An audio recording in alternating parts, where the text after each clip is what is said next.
படிக்கிறீங்க. சரியா? படிச்சு முடிச்சிட்டீங்க. இப்போ கண்ணை திறக்க வேணாம். உங்களோட கையை ரெண்டுமே சாமி கும்பிட்ற மாதிரி வச்சு நல்லா தேய்ங்க. நல்லா தேய்ங்க. நல்லா பூவை நீங்க உள்ள வச்சு நசுக்கி தேய்க்கிற மாதிரி நினைச்சுக்கோங்க. என்ன பூ பறிச்சீங்க அப்படின்றது உங்களுக்கு தெரியுங்க. அந்த ஸ்மெல் உங்களுடைய கையில இருக்கான்றத ஜஸ்ட் ஸ்மெல் பண்ணி பார்க்க போறீங்க.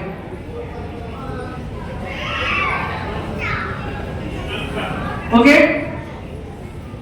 ஓகே.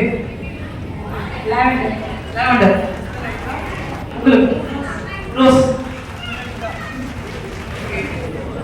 கவி ஓகே பிடிச்சது உங்களுக்கு.